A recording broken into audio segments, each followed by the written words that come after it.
An elite Navy diver goes on a day trip off the coast of New Zealand.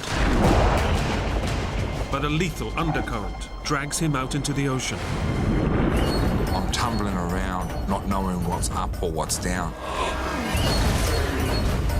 When he surfaces, he's all alone. There's nothing out there, nothing but more water, more emptiness. His family assumes he's dead. When two police officers knock on my door, I can't explain what I was feeling. And in the depths of his despair, he'll wish he was. I just lay there, waiting for death to come. But to survive 4 days floating alone at sea, he'll have to battle exhaustion, hunger, and deadly predators.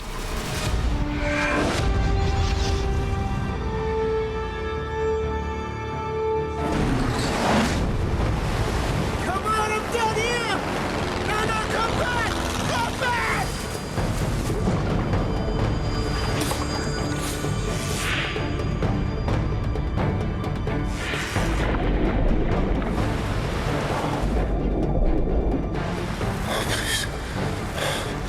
Please, Lord.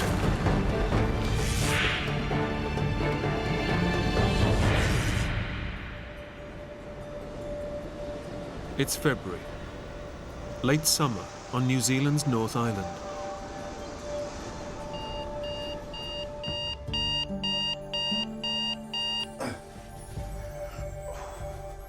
Naval Officer Rob Hewitt is at a crossroads in his life. After 20 years in the Navy, Rob is about to become a civilian and is in search of a new career. As a 38-year-old man, I had a wife and children to look after. Rob, I wasn't too sure what I wanted to do. what is it that you're so scared of? Rangi, it's 6 o'clock in the morning and I'm late. I want an answer. Dying, Rangi.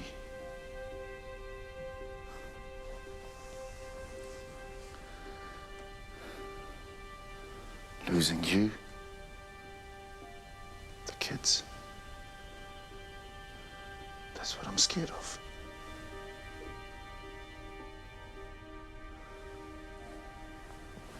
I gotta go. Rob. The mood wasn't very good that morning when he left. Life changed for me in a way that I wasn't quite ready for.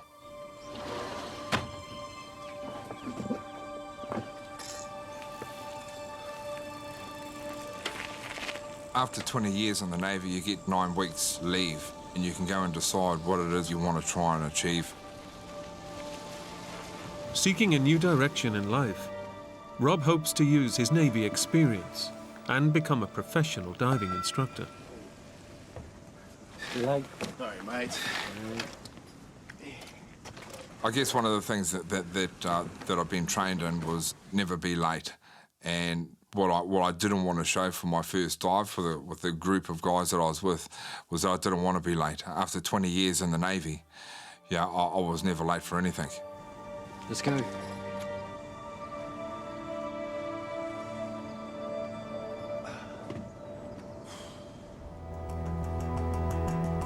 And for the first time, he's joined a civilian dive team for a crayfish hunt around the coastal island of Mana. As the boat heads to its first anchor point, Rob eats a light breakfast and looks forward to what he thinks will be the simplest dive of his life. I had dived more places in the world than what I had in my own backyard. Here I was diving over in Singapore, Afghanistan, Australia. As I'm on the boat heading out towards our first dive spot, I'm thinking it's a beautiful day. The water is clean and clear. This is too easy. The mood on the boat was one of excitement.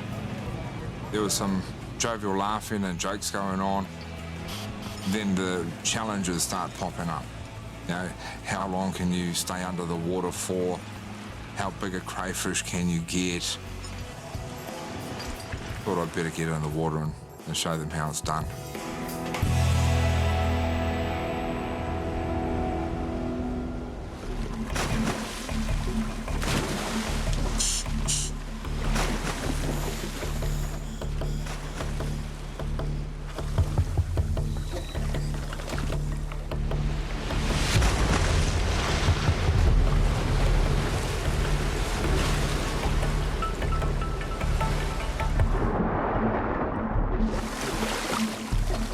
For safety, the divers all swim in pairs.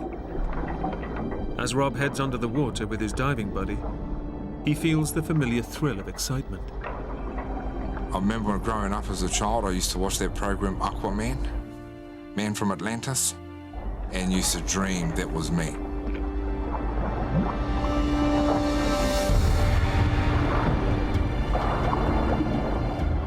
Once I hit the water, I feel like I'm at home. Once I hit the seabed bottom, I proceed to get myself in the hunter-gathering mode. Sometimes when I'm under the water, I'd look under a rock or behind a rock, and I'd think to myself, has anyone else seen this? Has anything else passed over this bit of rock? Am I the first person in the history of this rock to actually touch it or to look at it? And that gives me a sense of strength. It also gives me a sense of achievement. I love a quietness.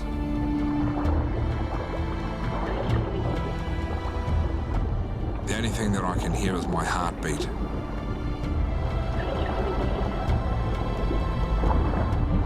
Rob has spent years underwater, successfully locating bodies, mines, and enemy frogmen.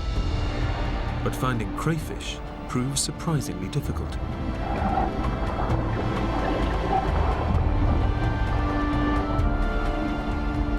So I'd spend 20 minutes under the water and I'd come back with nothing.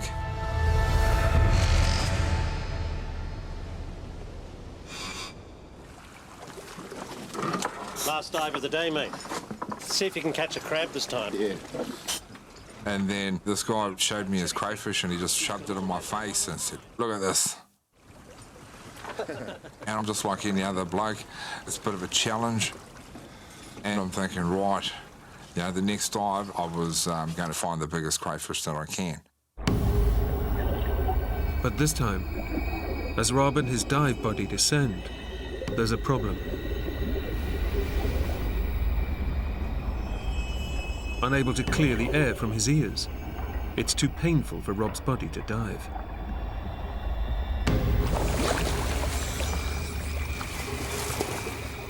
I felt gutted. There were 8 other divers under the water somewhere.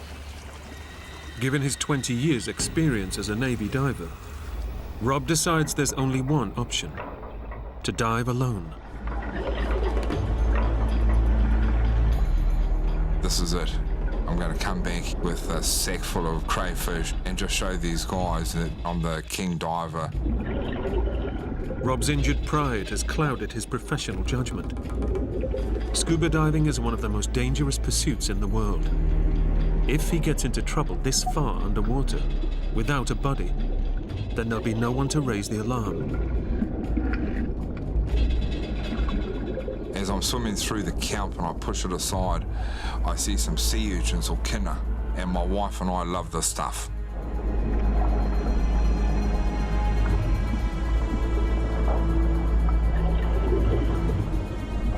The urchins will make a good starter, but Rob's after the main course: crayfish.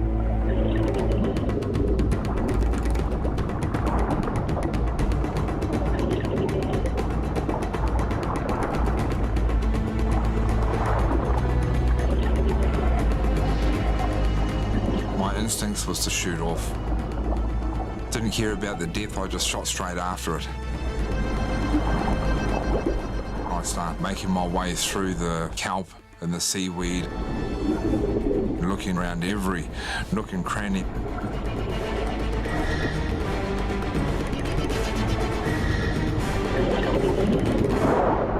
I quickly grabbed it and put it in my bag.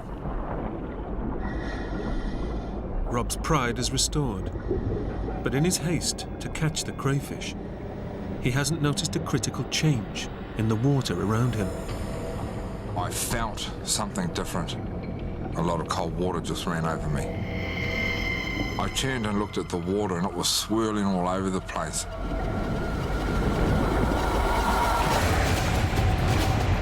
Suddenly Rob's hit by a powerful rip current. a narrow channel of fast-moving water that instantly drags him away from the dive site. I'm tumbling around, not knowing what's up or what's down. In the unstoppable current, Rob risks drowning by losing his breathing apparatus or smashing into an underwater boulder. I can feel myself getting deeper and deeper. And I remember thinking to myself, was this it? Was this death?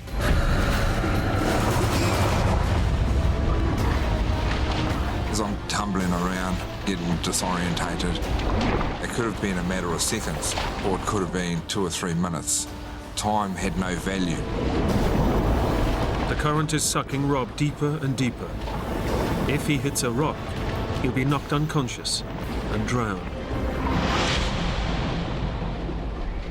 My ears are starting to pop, and I'm finding it hard to breathe.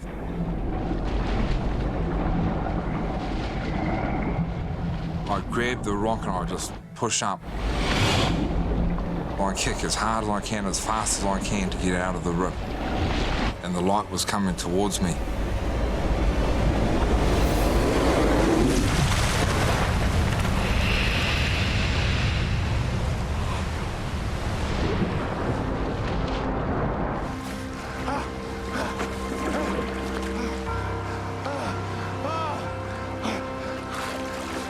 Oh, thank God!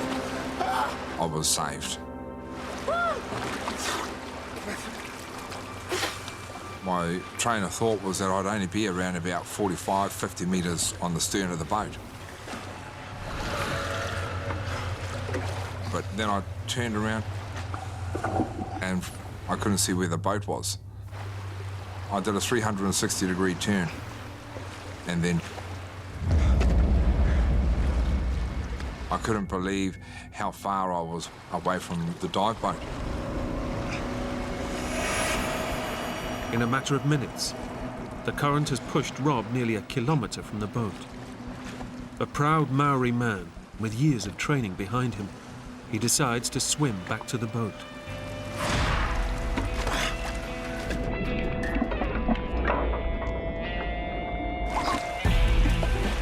I don't want to be judged by my peers. Rob Hewitt, he was the guy that got rescued 3 days before he left the Navy. I've done a lot of swim training with my dive gear on. This was my second home.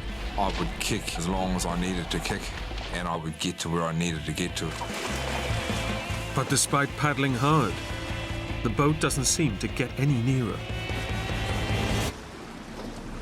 What?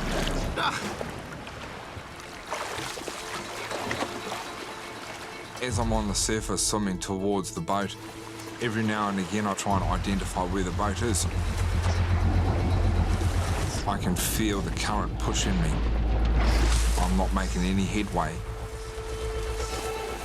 Dragged out into deep water, Rob is now in the grip of dangerous coastal currents that surge between New Zealand's North and South Islands. Help! Over here! I'm over here, boss! I yelled out as loud as I could. Help! Help! Over here! Help! Over here! But they couldn't hear me. They couldn't see me. Help!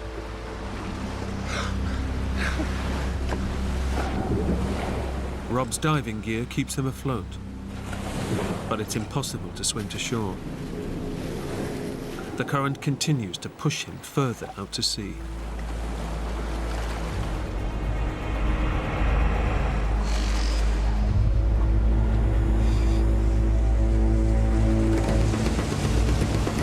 Rob's dive companions realize that there's a man lost and alert the Coast Guard.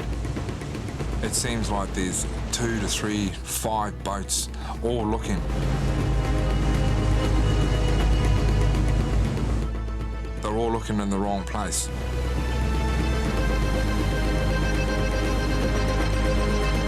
Less than half a metre above the surface, Rob's outline is easily hidden by the swell, and the rescuers have no idea he's being washed away by a current. I need to get rescued by anything or anyone just to get out of the water. But as minutes turn to hours, The coastal waters suck him away from the search area, away from land, and into the deadly Tasman Sea.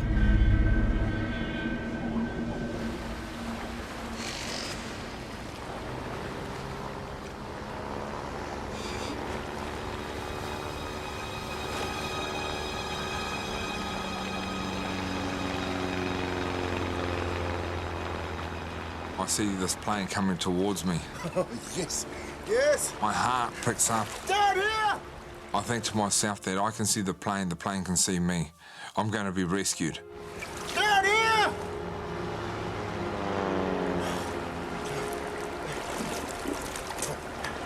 Down here!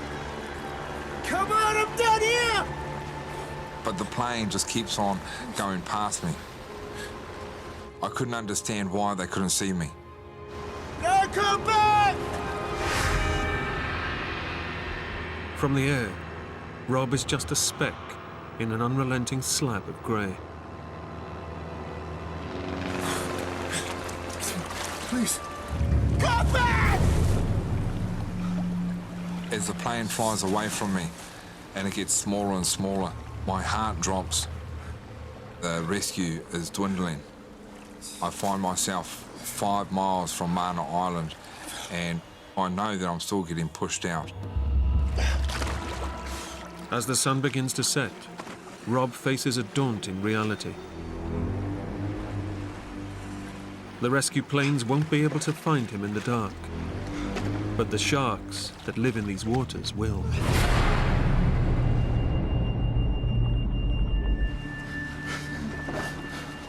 I look at the sunset. It's the most beautiful sunset that I've seen. It could be the last. I thought that I'd be rescued by now, but I still find myself out here. As the last light of day fades, Rob prepares himself for his first night in the ocean alone.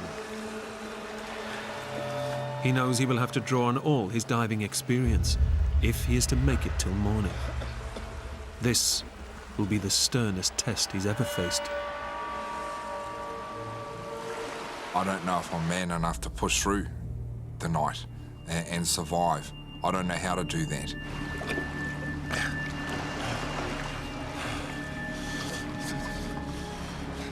I've completed night dives with my time in the Navy, but I don't know anyone that has survived out at night in the middle of nowhere. Meanwhile, Rob's wife, Rangi, finds out he's missing. When 2 police officers knock on your door, you think, geez, what is up? You know, something can't be good.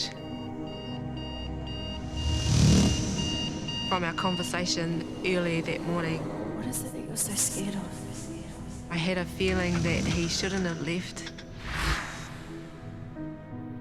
So it was very hard.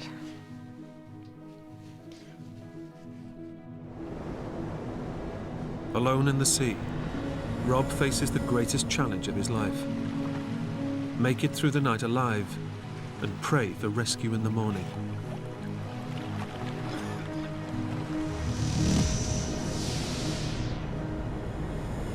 To try and stay warm, Rob adopts the Navy's help position by folding his limbs in tight. But floating motionless, his body heat quickly drains away. Every little move I make, I can feel the cold water getting into places through an opening of my wetsuit, underneath the feet or in between the gloves, and coming down my neck. Alone in the ocean, he's well aware of the threat from sharks, which hone in on weak and vulnerable prey. I just stayed there motionless. You could hear a pin drop. Every little wave, every little crack behind me. I was trying to slow my heartbeat down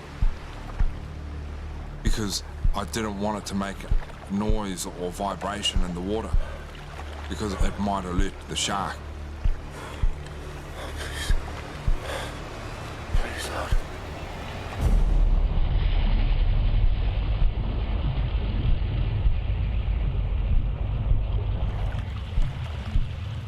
All I want to know is when the sun's coming up.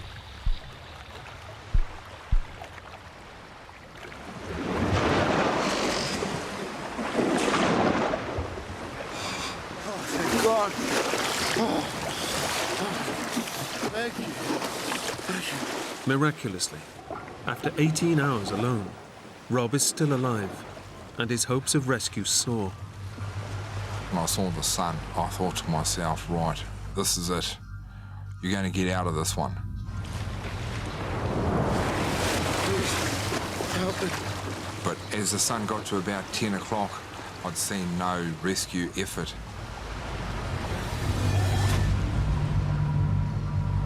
The current has now taken Rob 16 kilometers from the original dive site.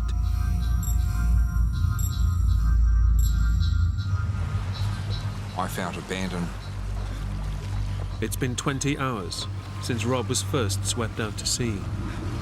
Alone and terrified, he's desperate to talk to someone or something. One of the things that I'd been told about being out at sea was that loneliness was going to kill you. But Rob is not entirely alone. Looks like it's just you and me then. Huh? I saw my crayfish that I'd caught. At this point in time, this crayfish was the closest friend that I had. I called him Tama. Even though I knew this was crazy land, you know, a crayfish can't talk back to me, but I'm having a conversation with this crayfish. So, buddy, what's your plans for the weekend? Huh? Swimming.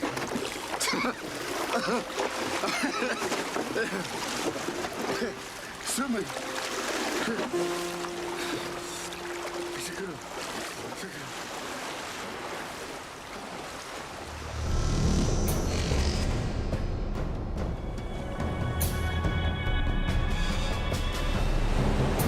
After the calm, a southerly wind begins to lash the surf.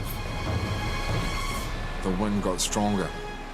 The waves are pushing me from the left to the right, kicking me in the back and punching me in the front. My eyes are stinging, I can't see anything. And as I was wiping the water away from my face, unbeknown to myself, I was actually cutting away at my face with the Kevlar gloves that I had on. 28 hours of constant soaking has left Rob's skin loose and vulnerable to bacteria and injury.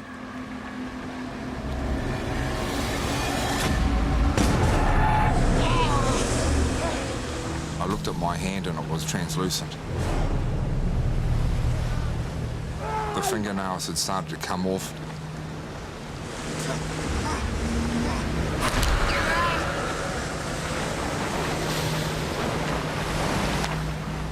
The pain that I felt was unbelievable. The sea is slowly killing him, and there's nothing he can do.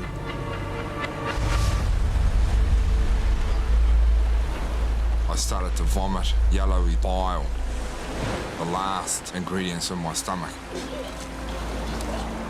Rob has had nothing to eat or drink since entering the water. I thought I'd hit rock bottom. I needed to try and figure out how to stop vomiting and to put something in my stomach. Rob's catch bag contains the seafood he caught yesterday, which could keep him alive. I grabbed my knife and cracked open my first sea urchin. I feel my body just grabbing all of the sustenance and energy out of it. Cracked the second one open. I shoved all of the guts and the roe down my throat, eating and licking away at the shell. I looked into my bag. I saw Tama sitting there, still flapping, still alive. Naming and talking to the crayfish has eased Rob's crippling loneliness. But the time for sentiment is over. Sorry, Tama. Sorry, man.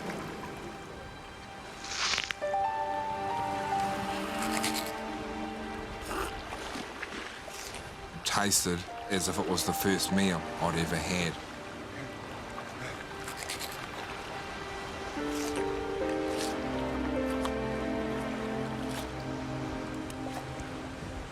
The feast has bought Rob more time. But over 20 kilometers out to sea, his chances of being rescued are increasingly unlikely. And with no fresh water to drink, Rob knows he needs a miracle if he is to survive.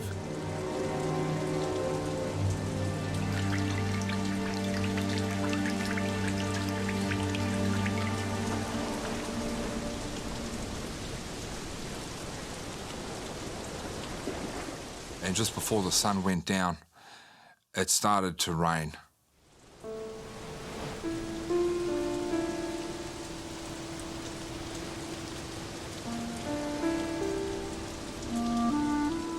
Down into my mouth, onto my swollen tongue, and opened up my mouth as wide as I could. The fresh water that landed on my tongue and around my lips was unbelievably great.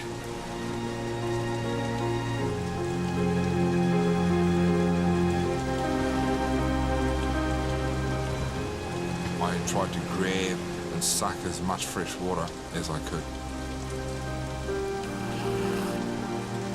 It gave me a sense of life. I had another chance. The crayfish meat and brief rain shower are just enough to pull Rob back from the brink and fire his will to survive.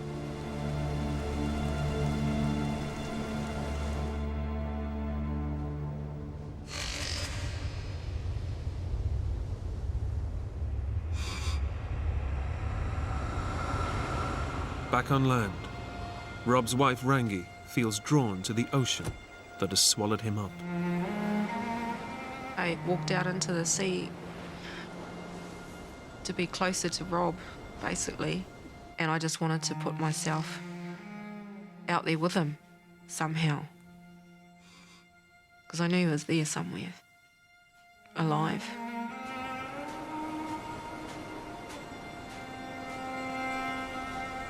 Felt like a bit of a crazy woman at the time, while Rob was missing.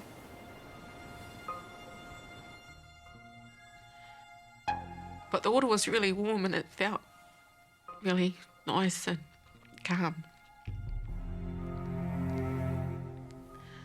But I can't explain what I was feeling.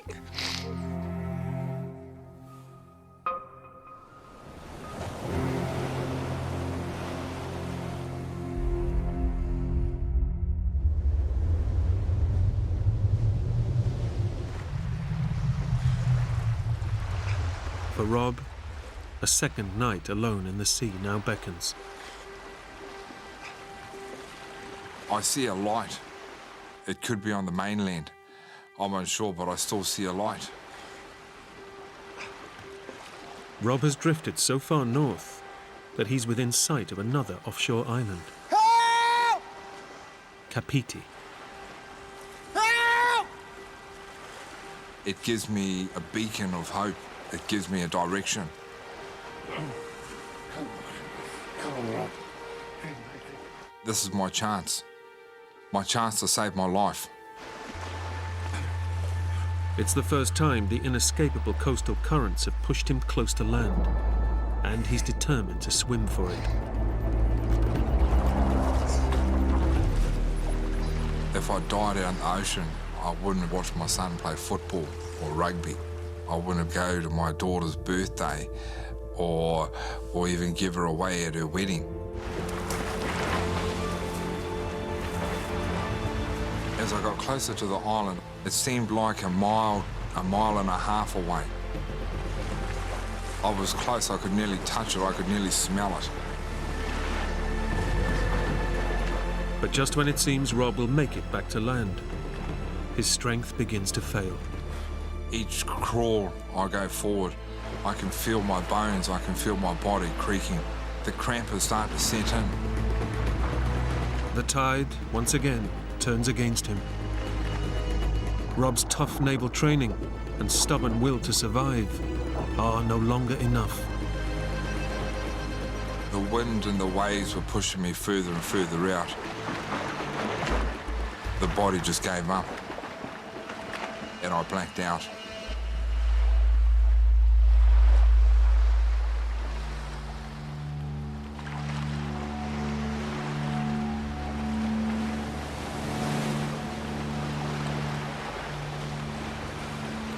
I woke up further away.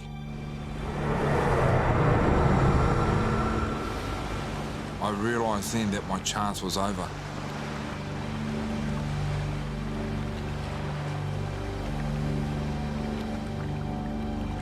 It's the final straw. 40 hours after the nightmare began, the current is now dragging him back out to sea. There's nothing out there, nothing but more water, more emptiness. This is it. I'm spent, I'm gone. I'd tried everything. I'd swum as far as I could, ate what I could, drunk what I could. Now, I just lay there, waiting for death to come.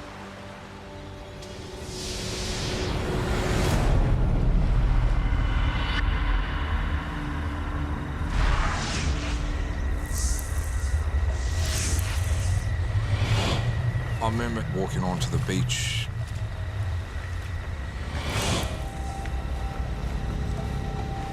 Going into a local shop. I grabbed a cold can and I could feel the cold blast just come out.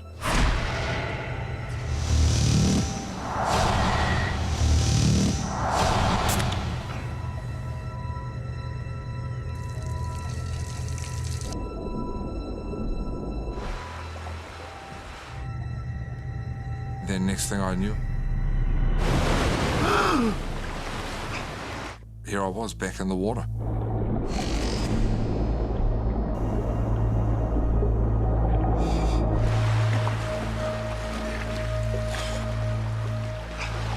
Rob now faces a second night at sea.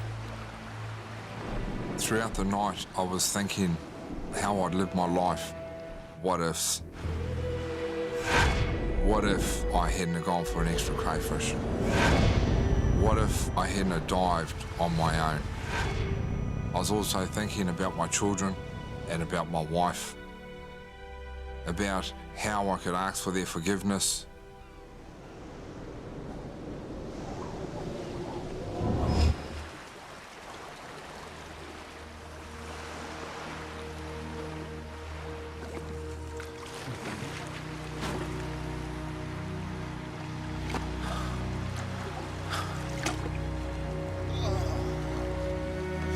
Daybreak finally arrives, bringing with it new hope of rescue. Help! Help! Somebody help! Please. Please, God. But as Rob begins his third day alone in the ocean, he knows he is perilously weak. He removes his oxygen tank and buoyancy jacket. There's no air left in them. They are dead weight.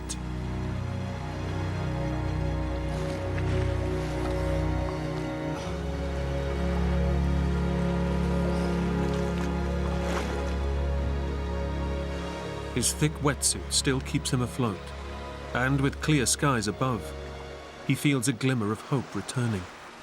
The weather on the third day was beautiful. It gave me hope that I'd be rescued.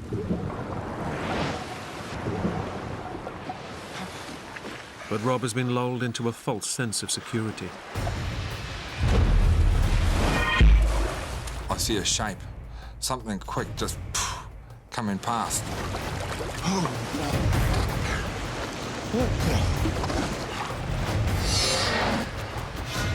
I don't know what type, but a shark's a shark. I grabbed my knife out.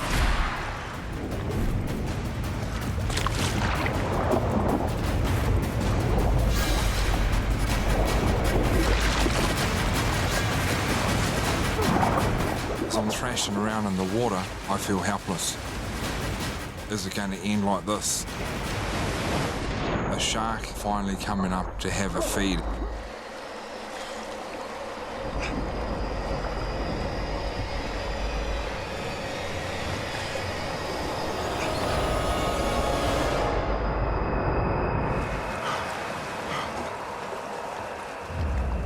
I just stayed there motionless. 2 minutes was 5 minutes. The next minute was an hour. I was still there. As the day goes on, it isn't sharks that threaten his life. The bright sunshine that Rob thought would bring out more rescue teams is slowly cooking him alive.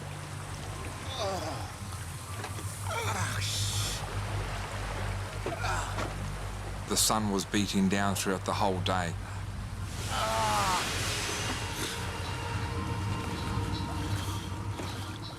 I feel toasted. My face felt swollen. My tongue was swelling. I can feel that the skin is blistering.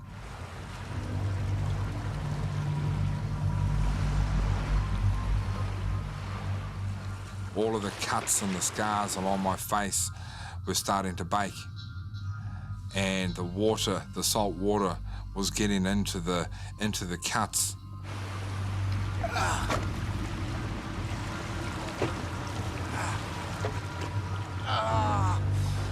Here I was, thanking God for a beautiful day. But this beautiful day would bring me pain. In normal conditions, the human body can go 3 days without water, but that's vastly reduced in the ocean. Having drunk only a few drops of rainwater, Rob is dying of dehydration. The relentless sun only makes it worse. There was only one place for me to hide, and that was under the water.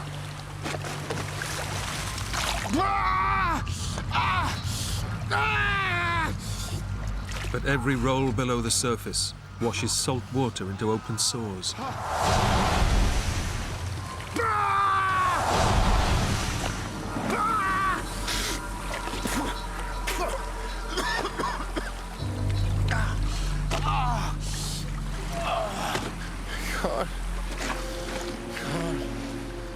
I could hardly breathe.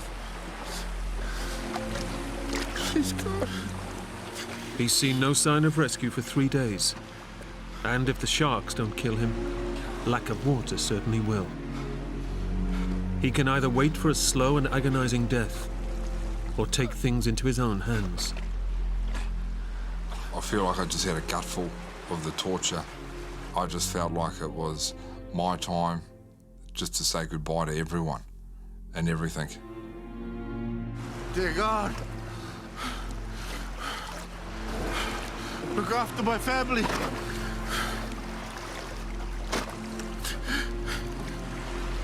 Look after my family. Oh.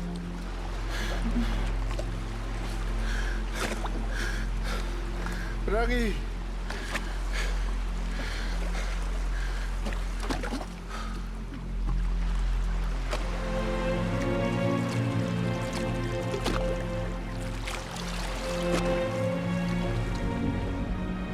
As I'm under the water, I can feel my heart beating, as if it's beating out of my chest.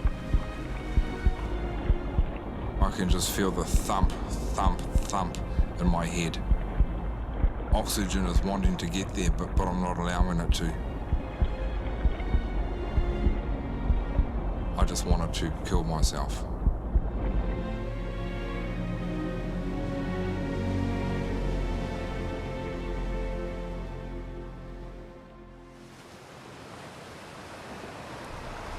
After 3 days of drifting miles out to sea with no sign of rescue, he decides to drown himself and bring his suffering to an end. But the sea isn't ready to let Rob go.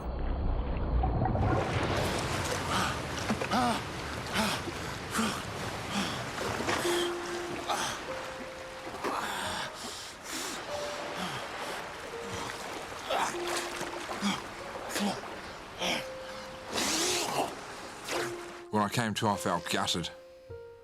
I couldn't even kill myself properly.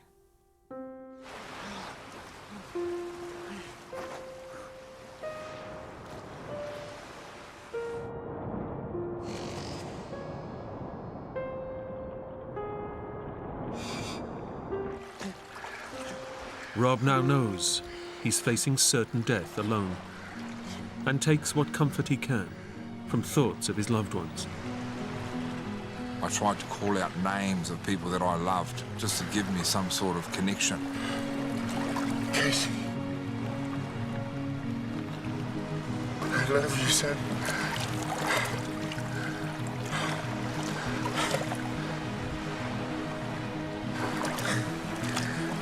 Fire.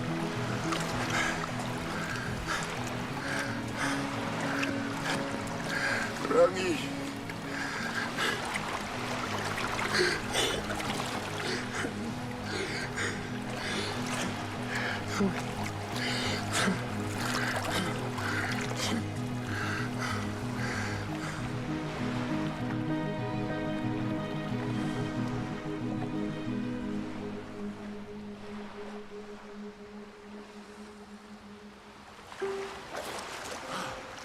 Rob has now drifted over 60 kilometers.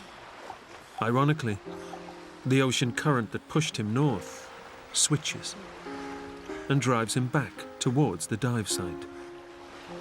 But approaching a third night in the water, Rob is too weak to notice. I thought to myself, well, if I wake up in the morning, I'll wake up. If I don't, I'll be with my grandparents.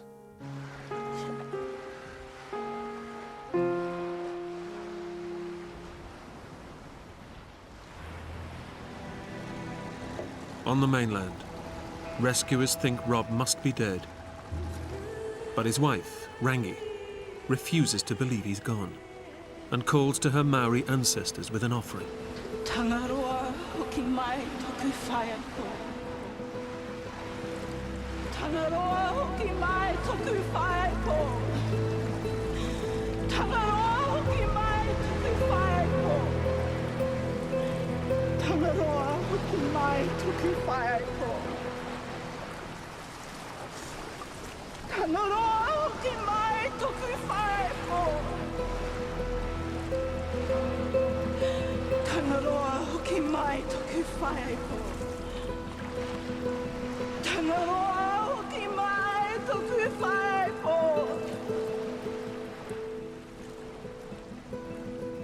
I had my greenstone, which one of my grandparents had given me, and tied it with my daughter's stone that Rob had given to her. While I was doing that, I was doing a calling out to my ancestors to return him back to us.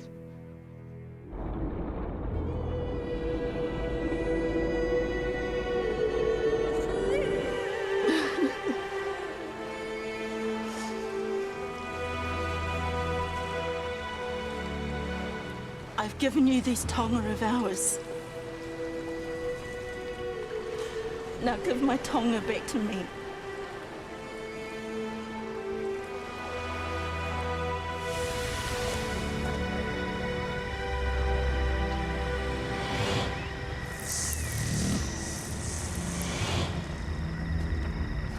Rangi's prayers may be too late.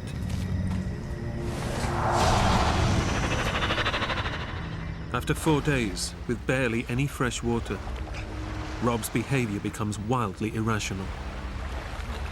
I felt claustrophobic in my wetsuit.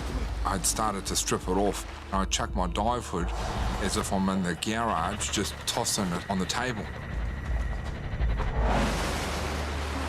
The insulating layers of rubber are the only thing preventing him from dying of hypothermia. But he no longer cares. I then take off my dive fins. And the dive fins are the last thing that any diver would take off, because they're the things that are going to keep you up when you're kicking.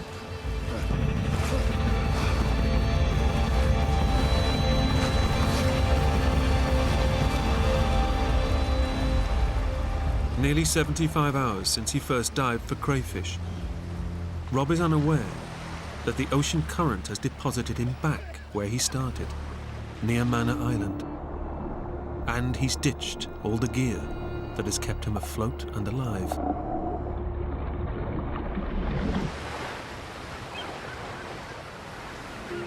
I can feel the energy going quickly, the will to live disappearing and waiting for death to come.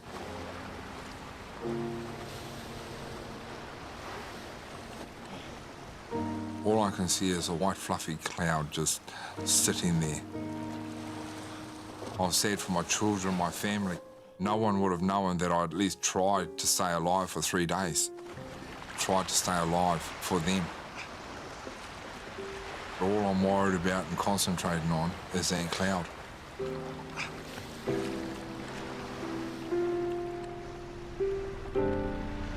I hear this sound. And I see this thing in my peripheral vision. Is it the sound of death?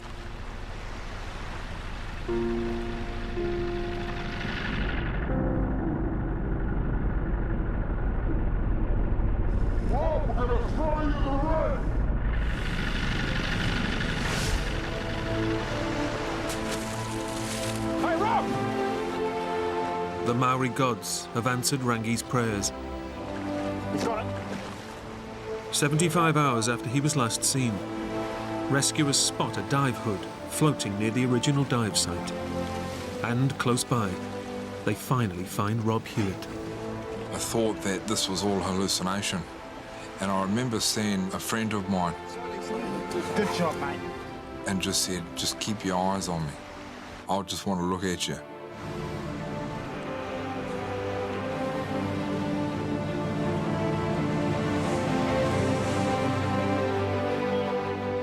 Rob was rushed to hospital, suffering from extreme hypothermia, chronic dehydration, sea lice and sunburn.